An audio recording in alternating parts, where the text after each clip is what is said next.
কক্সবাজারের police super SP রহমতুল্লাহকে stand release করার পর তার বিরুদ্ধে তদন্ত প্রক্রিয়া শুরু হয়েছে।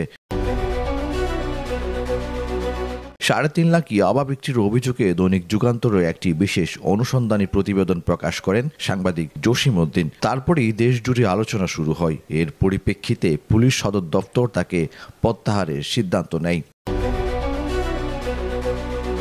আইজিপি বাহারুল আলম সাংবাদিকদের বলেন, কক্সবাজারের মাদক জব্দ করে বিক্রির ঘটনায় যদি কারো সংশ্লিষ্টতা প্রমাণ হয় তাকে কোনোভাবে ছাড় দেওয়া হবে না। তিনি জানান, ঘটনার সত্যতা নিশ্চিত করতে তদন্ত শুরু হয়েছে এবং তার অংশ হিসেবে এসপি রহমতুল্লাহকে স্ট্যান্ড রিলিজ করা হয়েছে। প্রতিবেদনের প্রকাশ পর স্বরাষ্ট্র উপদেষ্টা লেফটেন্যান্ট জেনারেল অবসরপ্রাপ্ত মোহাম্মদ জাহাঙ্গীর আলম চৌধুরী দ্রুত ব্যবস্থা নেওয়ার নির্দেশ দেন।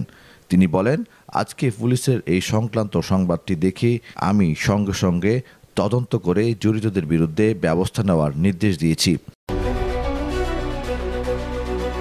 পুলিশ হেডকোয়ার্টার্সের ডিআইজি প্রশাসন কাজী ফজল করিম এক আদেশে বলেন, জেলা পুলিশের পরবর্তী জ্যেষ্ঠ কর্মকর্তাকে দায়িত্ব বুঝিয়ে দিয়ে দ্রুততম সময়ে হেডকোয়ার্টারে রিপোর্ট করতে হবে।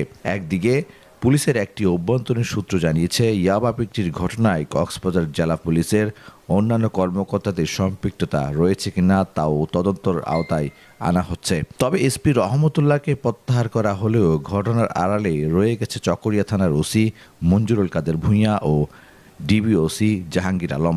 তাদের বিষয়ে খোঁজখবর নিচ্ছেন পুলিশ হেডকোয়ার্টার। নিউজ ডেস্ক, প্রতিদিনের কাগজ, ঢাকা।